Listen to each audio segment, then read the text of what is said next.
everyone. Welcome to Media Rumble.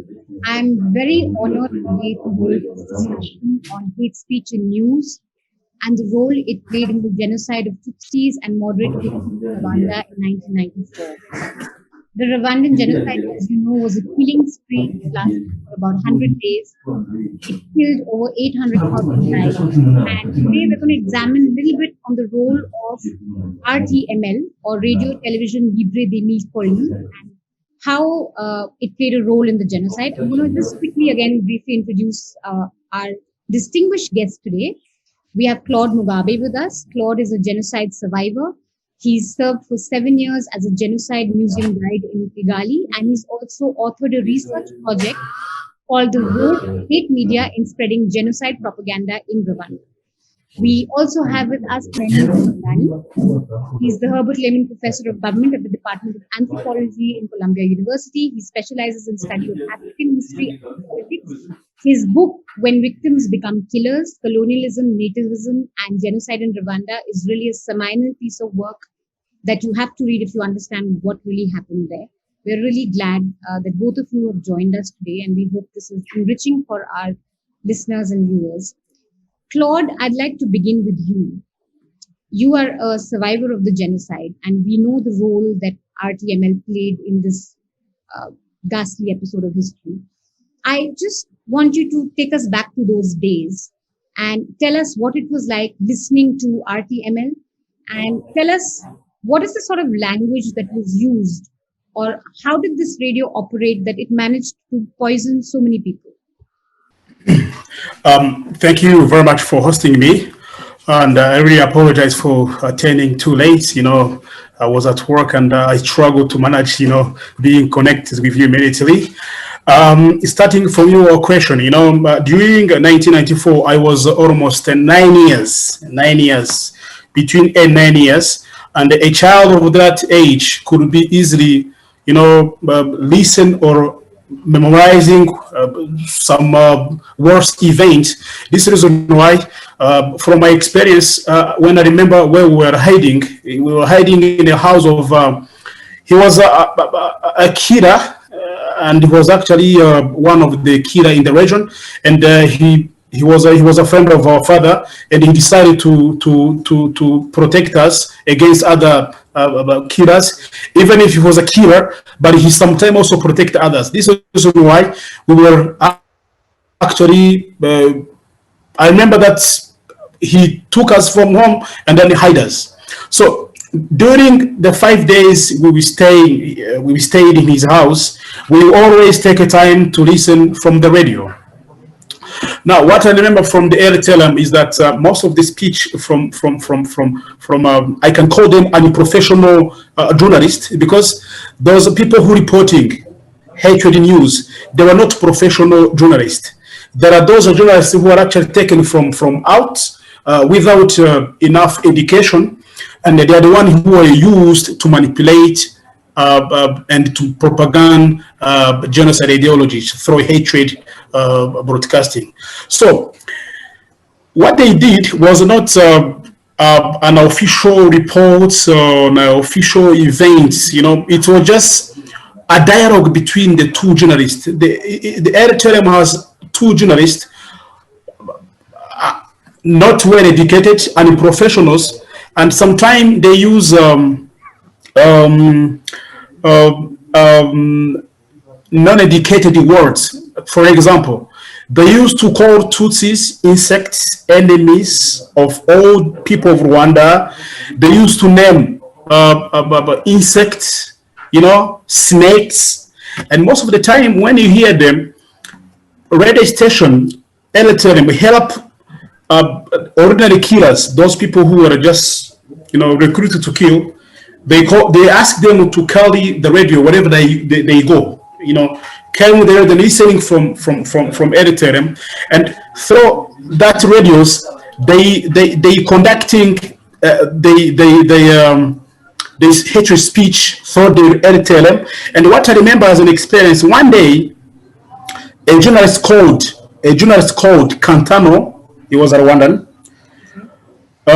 He used to facilitate killers to know where people are hiding by informing them the place where the Tutsis are hiding. For example, she can say, in the area of Kigali, like sector or villages, you go in the village, house number 5 or number 6, you go inside, there is a number of 10 Tutsis who are hiding there. And through that radio information, people were completely found in the houses and killed by the killers easily because of the source of information that they got from the radio station. This is one. Second, there are most of the cases where the Tutsis try to resist against killers. Then, through radio station hatred communication, there are most of the cases where also the government forces of Rwanda intervene using modern weapons to neutralize victims, Tutsis who try to resist themselves. This is another example. Thirdly, we had some of the cases where our journalists also try to remind. So remember that during genocide, there was also a war started by LPF. LPF was a political party from refugees, Tutsis, because of the history after independence. You know, the country got many people who displaced the country because of the history after independence. And in 1994, there was a war already, started in 1990, and the war was completely composed by the Tutsis refugees who tried to reorganize and create a movement of fighters. And the objective of war was to resolve the refugee problems. So during the time, the radio stations, particularly El Telam, try to do its best from the journalists to show the rest of the population, the majority were the Hutus, that if they don't kill Tutsis inside, the Tutsis on the other side who are continuing to fighting will come and eliminating everyone. That was the ideology. Now, through that, Eritrea also, you try to convince even the rest of the population of Hutus. You know, during the time of genocide, majority of the Hutus involved in genocide, in killings. But from the beginning, before 1984, I would like to assure you that according to what we have observed from the villages, you can have a neighbor Hutu and others who were not yet convinced that the Tutsis are enemies to be eliminating. Now, through the impact of hatred news, even your neighbor can kill you. We have some cases. In 1 week, you see people changing completely. You go and ask them a place of hiding, or you ask him to protect, and he deny completely and sack you. And even he cannot kill you with machete or other weapons, but he can facilitate killers by showing you where hiding, and then he participates in the killing indirectly. So that happened because of the impact of media. The media were used as an instrument of changing and manipulating the rest of the Hutus. This is why in 1994, when genocide started, every Hutu, 90% of them were convinced that the Tutsi must be eliminating. One thing. The media. Come again? You really saw the convincing power of the media to even turn someone who may not want to kill into killers or facilitate killing. Obviously, they facilitate killing because, media, as I introduced you in my presentation, it's a good instrument to be used in all projects. If you want to create a project basically based on development, of course, you can have a success. If you use it as a project of dividing, you can have a success automatically. So from this time, honestly, between 1990 up to 1994, before genocide, I would like to inform you that the media had played a crucial role to change the mindset of the people of Rwanda, because we were one people. Even if this genocide happened, but remember before, we used to be one people. We have one language. We share everything in common. So Tuts and the Hutus were not an issue. People used to live together. They used to be social economic classes before. Then 1990 up to 1994, the government of Rwanda tried to use all necessities as media, supported by the government, to change the majority of Rwandans who are Hutu. And apart from radio station, maybe if I will be having another time, we had also public speech of the leaders, and those public speech, they were reported by radio stations, and mostly the public speech, we have Leo Mugesela. He was arrested. Before 1994, there is a speech he delivered in the west of Rwanda, and that the speech was actually trying to mobilize Hutus that one day the Tutsi will be deported from Ethiopia.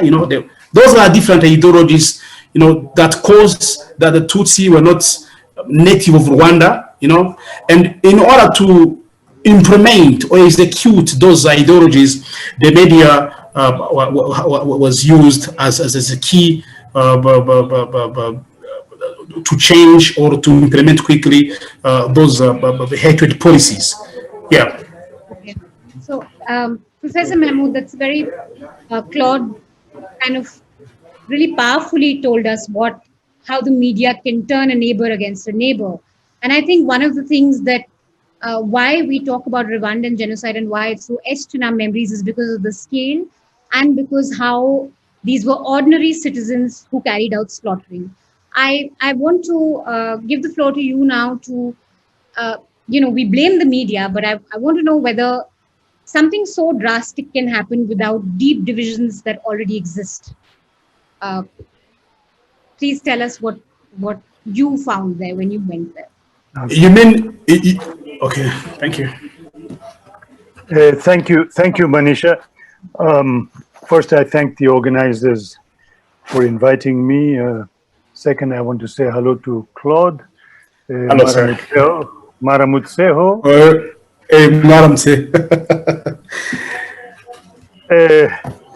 We've never met, but I'm glad to see you on screen. I think, Manisha, you raise an important question. You raise two important questions. One is, does the media invent its own message? Or does the media magnify a message which comes from elsewhere? That's one question. And I want to suggest that we have to explore the link between the media and the outside to understand the specific message that the media is broadcasting. Second question is, as Claude emphasized in his presentation, the Rwanda genocide was very unusual in one way, which is that the majority of the population, majority of the Hutu, is more or less a majority of the population.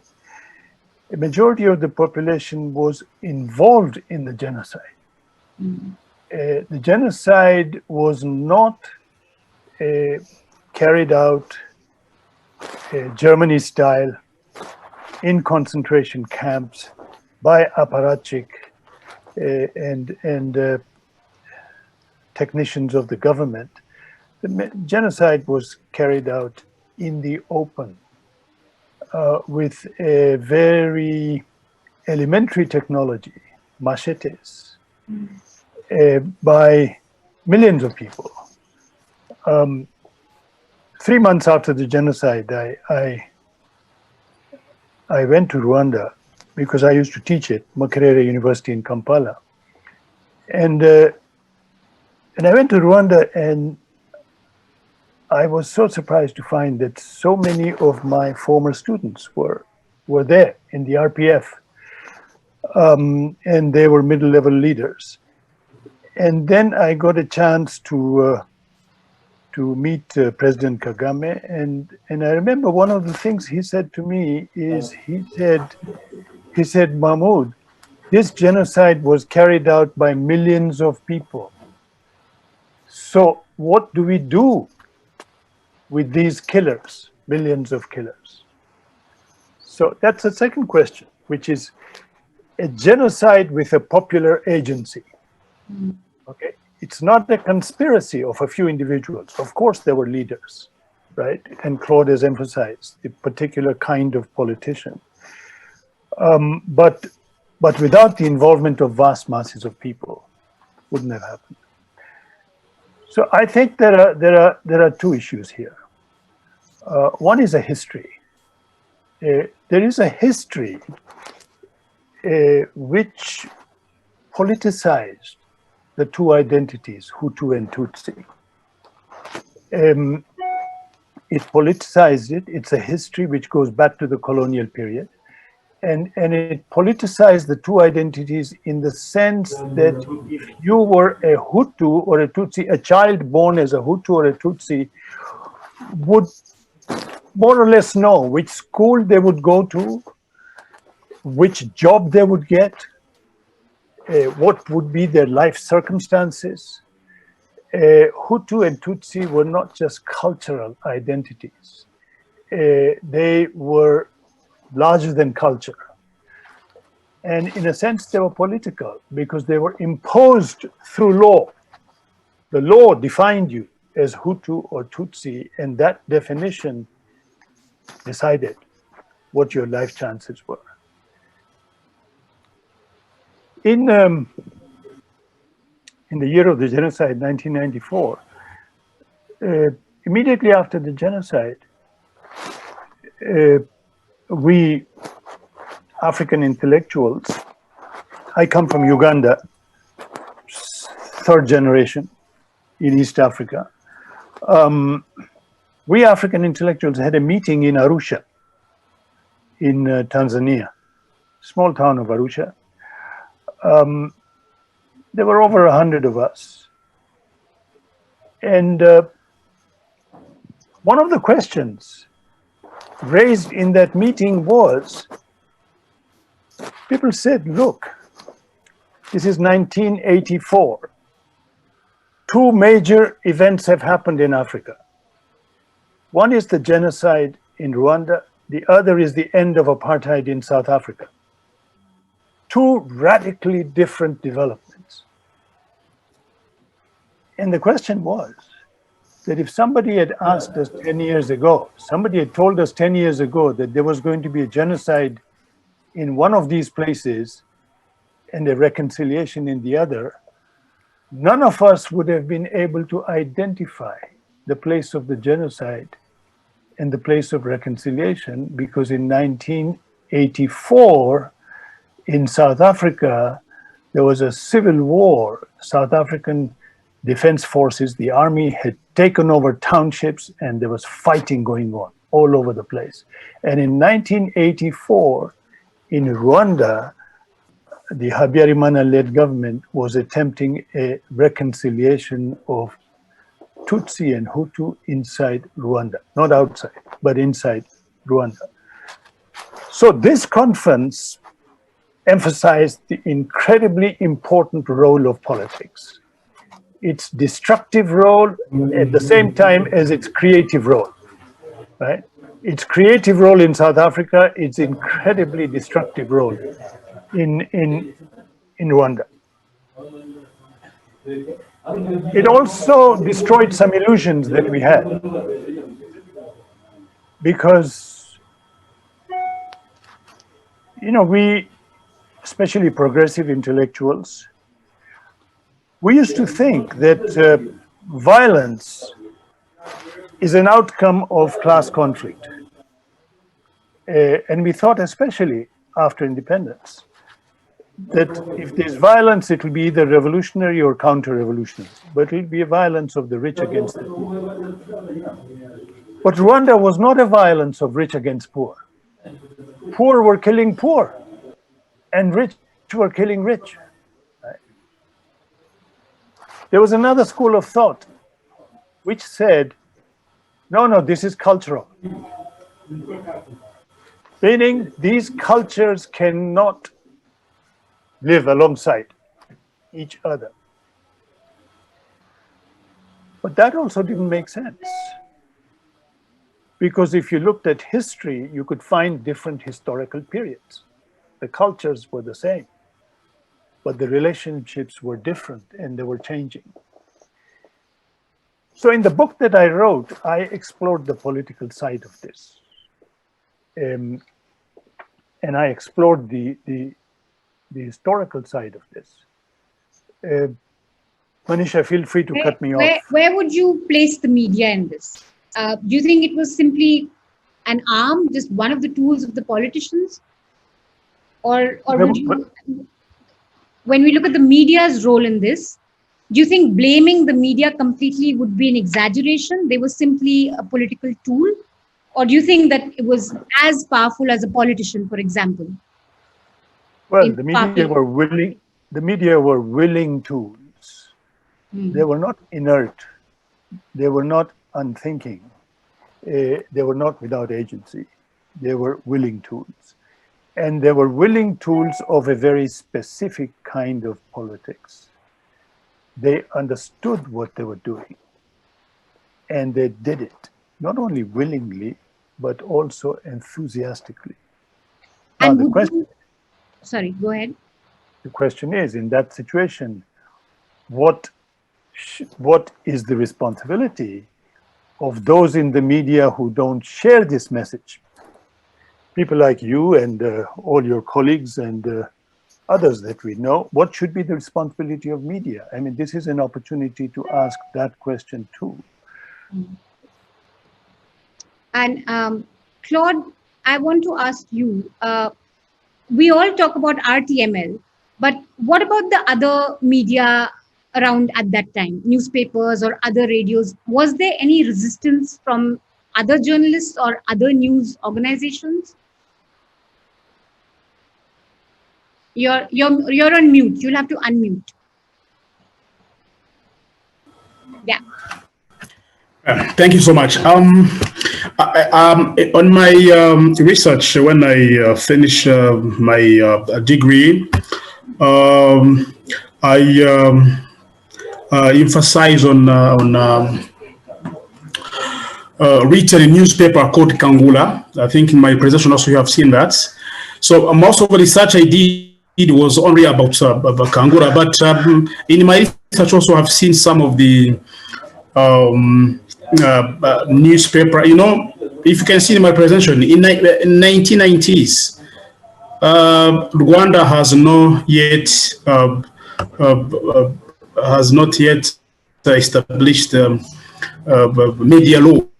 You know, people who could be able to establish or creating a newspaper, radio station, they could because there was no yet a media law. Now, except newspaper from private side, you know, we had Catholic Church, you know, had an influence from the time, you know, in terms of education as well. You know, they are the ones who built for the first time, you know, schools. Then also in the next years to come, also we had two newspaper owned by Catholic Church. You know, we have the one called Kinyamateka. So from the time, apparently, they have not involved in a hatred media, and most of the time you can see some hatred. Small part of news, you know, passing from those newspaper, but if you try to research, the owner was not involved. It can be happening because of the government, of course, who who forced those newspapers. But before Kangula, there was another one called Kanguka.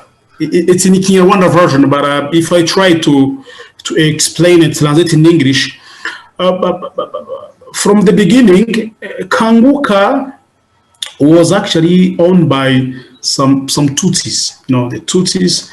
It was in 1980s to 1990s. They tried to create a newspaper called Kangula. Kanguka, it means wake up, wake up. You know, of course, as Muhammad talk about it, you know, during Abdelrahman regime, there are some of the negotiation inside the political aspect which were used in order to look at the way they can resolve problems inside of Rwanda. But still, there was a sign of an extension of hatred. Of course, this is the reason why Kanguka, which means wake up, was created. But when Kanguka was created, the government on the other side, composed by the Hutu extremists who are the leader, they immediately supported and they created another newspaper called then Kangula. Kangula, Okay. waking up. You know, it's a difference between, you know.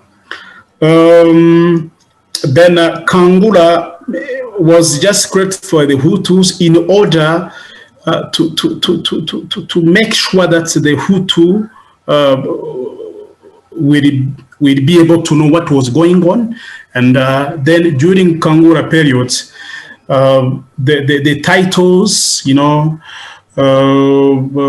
publishers from Kangura only were basing on discrimination, you know, Okay. one group to another. You know. Yes. I know that Professor Mamdani has just told us that he has to leave in 15 minutes. So I'll just go to him and then I'll come back to you. And Yeah. follow this. Maybe a last question that I could ask Professor Mamdani is because he visited Rwanda right after the genocide. And this is something that everyone wants to know when something so big happens. And especially because you said the rich were killing the rich, the poor were killing the poor. People want to understand the motivation. I know it's a very broad topic. I know you can't explain the motivations for everyone. But if we were to look at people who are educated, maybe journalists, judges, you know, doctors, when they take to killing, is it just a frenzy at that time that everyone takes part in? Is it real hate? Or is it propaganda they've been fed? What, in your experience, was the abiding reason for, you know, even say people who are well-to-do to go out in the streets and kill? It's a layered reality. There is a history of privilege and deprivation. As I said earlier, it begins with the colonial period. You have Belgian colonialism. The intermediary is a monarchy, which is a Tutsi monarchy. The vast majority of the population is Hutu. So this majority population identifies colonialism with the Tutsi monarchy. That is one. Number two, the genocide takes place in 1994, and the period from 1990 to 1994 is a period of war, civil war. In 1990, the RPF, the Rwanda Patriotic Front, which was predominantly Tutsi, enters from Uganda with support of the Ugandan state, and its object is to take power in Kigali. Okay, it is this situation, war situation, because before the war you have individual massacres, but not a genocide. The genocide happens in the context of war. Very important to understand. Because what the war does is it spreads fear in the population at large. And it allows the radical Hutu minority to convince larger and larger sectors of the population that they are going to return to the colonial period of a Tutsi party ruling a majority Hutu population. That is the fear which took hold because there was a history. And also because, third element, the Western powers imposed multi-party democracy in a war context, right? So democracy became a mode of inciting different sectors of the population. The educated people, partly it was about power, partly it was about saving your own skin because the middle ground was giving way. There were people like Claude has talked about who saved him and his family by taking them home. There were people who, when I went to Rwanda and I did interviews, I was amazed. I met people who would save some people at one time and go and participate in killings at another time. Sure. You're right. Yeah. It's happened. So it was just amazing. The same person doing both.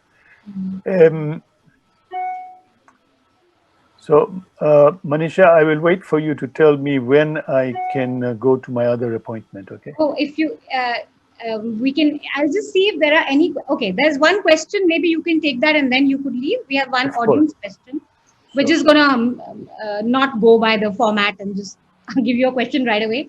So there's someone who wants to ask you, what is your view of the identity politics that is playing out in America today?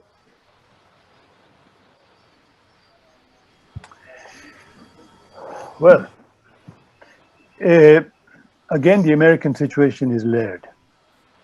You have the red states and the blue states. And the blue states are states which have become rich over a period of time because they mainly produce services, not goods.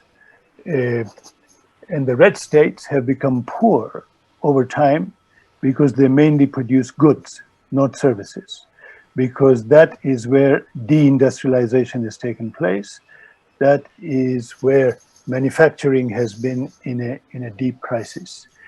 And that is where the working class has been hit very hard, predominantly white working class. And white-black is important because the black people are not new to a situation where your child, your son or daughter cannot get a job or cannot go to a university. But white people, white workers expect that their kids will go to university and get a white-collar job. But this population has been hit, and that population has deserted the Democratic Party and joined the Republicans. Okay, so we have an identity politics which is based on a kind of a material reality, which is a reality of globalization, which has enriched a minority and impoverished very large numbers of people. I don't know if that answers your question. Well, it does. Give us a hint at least. Thank you so much for joining us. We won't keep you long. I wish we had more time, and this is something that we can really talk about at length, but thank you so much for your time. And thank you. I'll take my questions to Claude now. Thank you. And thank you. We'll let you go. Thank you very much. Yeah. Thank you. So, Claude, there are lots of questions for you also, but I have one question for you, and then I'll take questions from the audience, because I think we haven't explored your story enough as someone who survived a very ghastly genocide. I want to ask you two things. One is, when you and your family were attacked, you were 9 years old.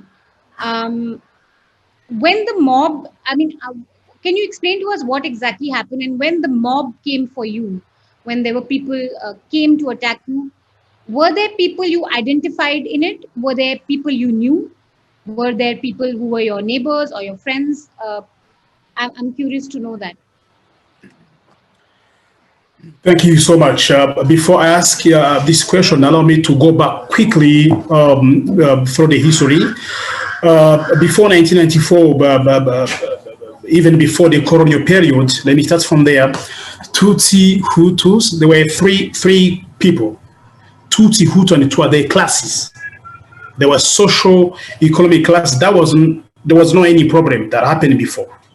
During the colonial time, the colonial masters, of course, Rwanda was colonized by Germans and the Belgium, but German left before, during the First World War, and during 1916 up to 1962, it was a big period. Rwanda was completely dominated by the Belgian. Then, during that time, there are the Belgian colonial masters who introduced Hutu and Tutsis as a notion of ethnicity or ethnic groups. So from that time, what was social economic class become ethnic groups, then the problem started. So after independence, when the Belgium departed Rwanda, so the leaders were Hutus. And during the colonial time, when the colonial time happened in Rwanda, started, the regime was complete. It was a monarchy regime. And the monarchy was a system of the Tutsis for many, many centuries. So during the colonial time, there were a lot of policies. The policies based on dividing, people. The Belgium used a system called divide and rule, dividing people and ruling them. That was one of the root cause of what happened in 1994. Then, after the independence, when the Belgium left Rwanda, the one who took the power were the Hutus. So, when the Hutu took the power, you can now imagine what could be happening. They ruled with previous system. The division set were there, discrimination of the Tutsis inside, regionalism. It's a political regionalism, facilitating one group and forget others. So at the end, genocide. Yes. Now, people in India will know this divide and rule policy because we had a colonial rule with English. Yeah. Then going back to your question, it was very easy to identify each other around the country because of that. Our elder parents, grandfather or father, they were grown up in that climate. So it was easy for them to identify each other. Even in the school, from primary school up to university, there were a statistic of Tutsis and Hutus. The students, before entering the class, for the first year, you have to be identified who you are. Then in the villages also, the homes, neighbors were known each other. Then, because of that effort of the government to propagate genocide ideologies, hatred, in 1994, honestly, 95 or 99% of Rwandans, majority Hutus, were automatically manipulated. The Tutsi were enemies to eliminate. Now, back on us, anti-nationalists. Yeah, we went to church, of course. Many people decided to flee to church, and we thought that it could be a safe place. The one who didn't flee to church, they went to bushes to be hiding. And the government of Rwanda, what it did was to mobilize all the people, particularly Tutsis, to go in the common places like churches. And many churches, of course, were Catholic dominant. And the promise was that it could be an easy way for the government to protect Tutsis innocent people. Now, we went there too.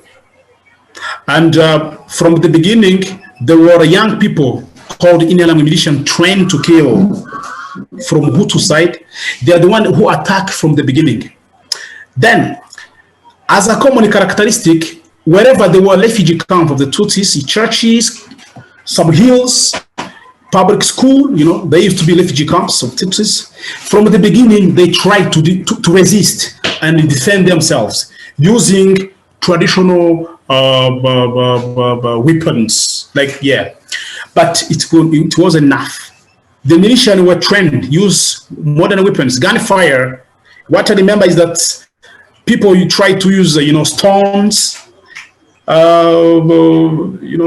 spears, traditional powers, and the others use grenades. and gunfire. So one day we resist, second day we were tired. Then when we were tired, what happened is that the militias enter inside, even the government forces, they were followed by a similar number of the government forces who were supervising, and then start killing people massively and machinery. And people, when the killings, it was in the morning area, every morning, when they enter in the church's compound, they start killing people from the beginning, who are surrounded us. And after eliminating all the people from the other side, they enter in the church. And it was almost afternoon. So when we talk to someone how you survived, most of the time, the listener can't be able to listen. I mean, to understand what happened to you. So the people who believe in God, we can say maybe it's a willing of God who protect me. It's not me. For example, I remember sometime I was a child, and the child of that period, age, they always moving try to move around. They're not stable. You're always moving around. And me, that was my character. It's a joke, but sometimes when I try to remember it, I can say thank you God for creating me like that. There are certain cases where I can move from this side, maybe to look somewhere where I can have something to eat on the other side, and when I go back, all the people were together, they were killed by grenades. Yeah. And I can move from this place to another one, and then when I go back, I don't see nobody. Even I was with my little sister. When I tried to move to look something to eat for her, when I come back, I saw her she was cut by head. She was dead. So there are some of events you can't. I mean, when someone asks you, how did you survived? Yes, we survived. And surviving doesn't mean that you are during genocide, you are very powerful, you use all maneuvers, all strategies to defend yourself. It's something that you can't explain, and it's something that you just keep it that, and you remember that you survived. And surviving, we can call it a chance life. There are a lot of things to explain, but when someone asks you, how did you survive, you can even take the whole day without explaining the way you survived. It took only 5 days. The killing took only 5 days, and we were almost 6,000 in the church, and only 500 survived. I'm going to take some questions from people who want to. All right. Now, there's a question they're asking. What is the worst thing you heard on RTML? Do you remember hearing things, and what is the worst thing you felt hurt or you felt struck by? So I remember a journalist called Cantano. He's very famous and known by everyone, very famous. One day he said that he was trying to orient killers. Some of the Tutsis' place being hidden by the Tutsis. Then he orients Inner Ramle on the other side, on the other district. You go on this village, house number 10. There is a house of a Hutu. And if you go inside, you will see 10 boys, Tutsis, hiding there. And there is, he used to have a friend of him, he was a Tutsi. And he's there, and he mentioned his name as well. I don't remember well, but I remember. He mentioned his name, and you go and find him and kill him. His own friend. Yeah. Then what happened is that the killers from that district went there, the same village and the same house, and find those boys, and the guy was killed. So without him on the radio station, maybe the guy could be survived. This is what to remember, and I noted. And from that time, I have now I'm trying to realize, that if that hate media was not there, maybe that guy could survive. This is what I can remember. Something I kept in my memory from that speech. I want to ask you one question, and then I'll take one more question just to add to what you said, where radio presenters were guiding people, telling them where to go, who to kill. This is happening when genocide was happening.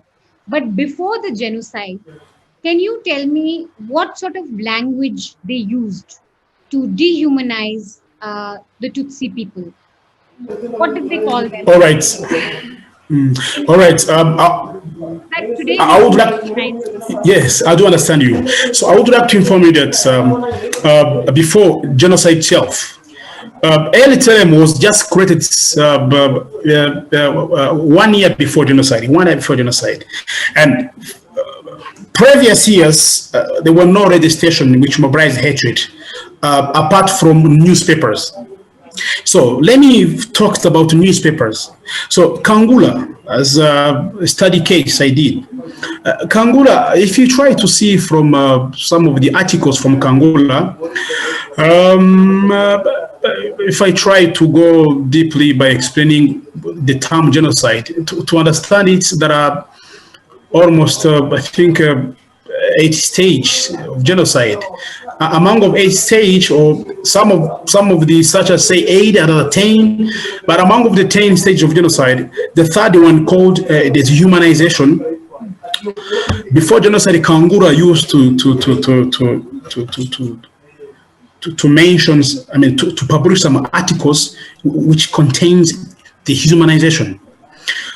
For example, and yes, for example, we have it also in our exhibition in the museum. So, but there is a title the Kangura published by a popular journalist called Ngeza Asane. He was a chief editor of Kangula. So one day he published that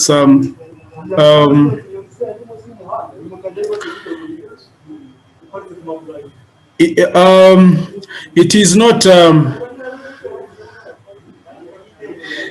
We are tired to go to fight on the ground. So he said he would like to inform that the guy of force of Rwanda tried to go to fight with RPA on the ground. So we are going to start by eliminating the internal enemy. They will disappear. And in addition to that, the Tutsi were called cockroaches. They were no longer human beings, insects, animals. So let's first of all eliminating cockroaches inside. So they meant Tutsis. That's one country. Let's eliminate the cockroaches inside. That was inside, and then yes, and thereafter we will go to fight others after. Basically, uproot the international inside.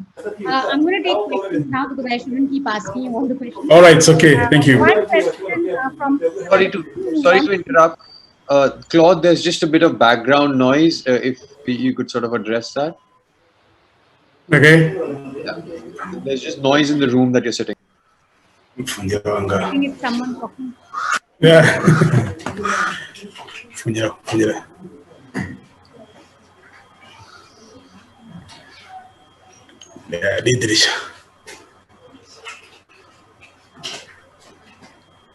Yeah, that's fine. I think. All right. So I think now you hear me, what? We're also our time is up almost. So I'm just going to take one last question. And Shubh, if there are more questions, please send on WhatsApp. So this one question they want to ask, what is the state of journalism in Rwanda today?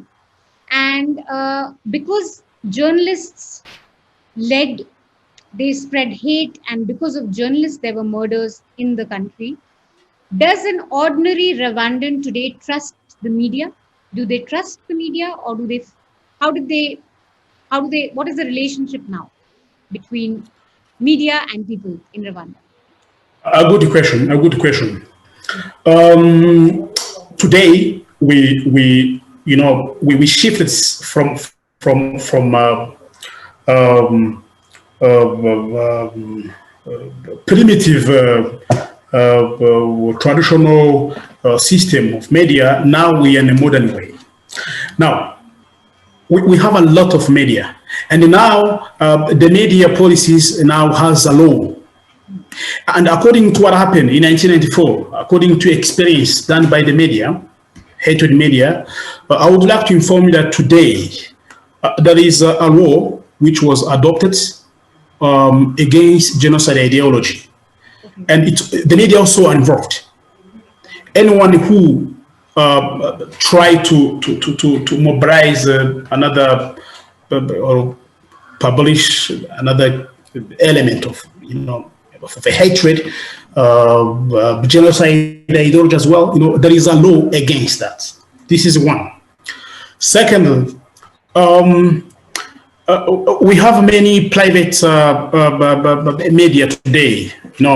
There is a public media, of course, owned by the government of Rwanda, but the majority of them also on the other side are private.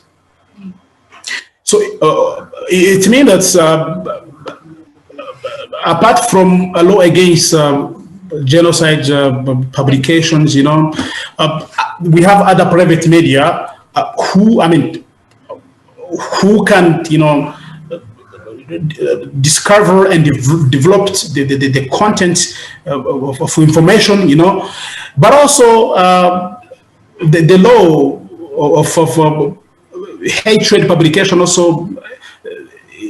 They are not beyond. They're not beyond that. They have to follow as well. And today, what is good for us that almost people now have education.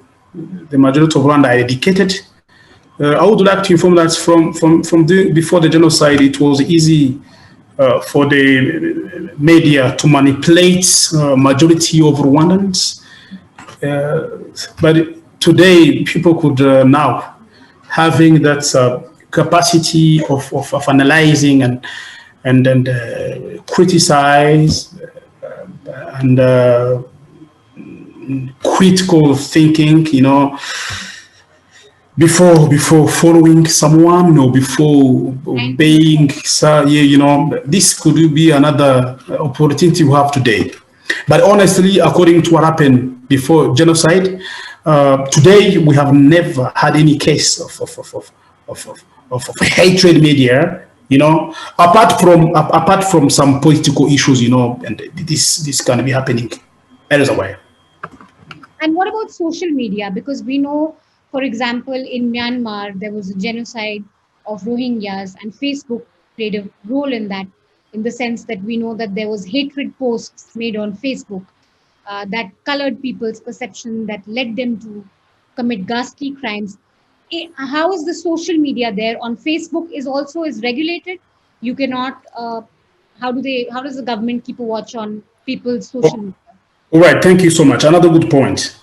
So I think about social media, it's another challenge nowadays to our society and the government itself. I think as I know much in technology, it is impossible to control someone on social media. Nowadays, this is another obstacle.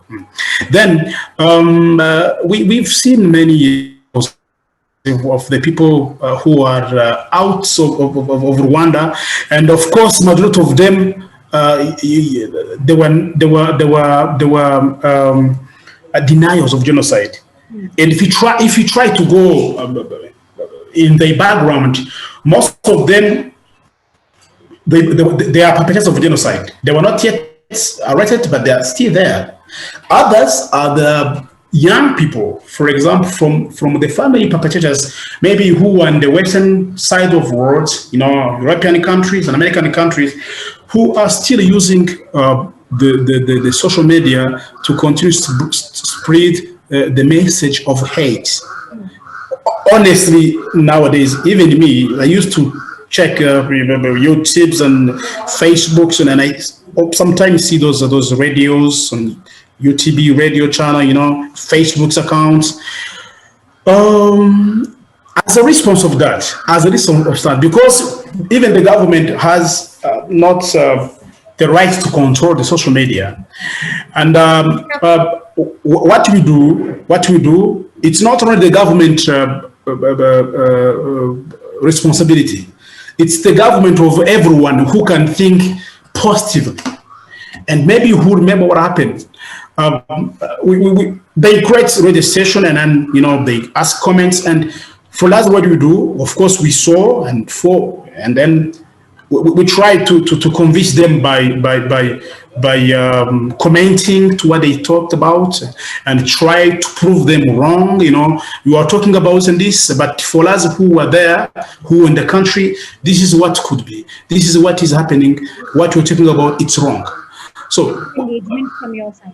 Obviously, that's how we try to convince people, through social media that, they are saying this, but, we have other people who prove them wrong. I'm out of time. I would have loved to have a longer conversation with you because there's so much to talk. Yeah, questions. Yeah, sure, you're right. Yeah. So many lessons for everyone to learn around the world with what happened in Rwanda and what should not happen anywhere else. Thank you so much, Claude, for joining us. Thank you so much for taking out the time to speak to us. Really appreciate it. Thank you so much. I'm very happy to be hosted by you. Thank you. I hope that was useful for everyone who watched. I'm sorry if there were some technical glitches or if you can't. Yeah, for us, sometimes it can be happening because of the poor of internet, and we struggle, but I'm very happy that I achieve it. Yeah. Yeah, thank you so much. Thank you so much, guys, for watching. I hope that was useful for you. Thank you. You're most welcome.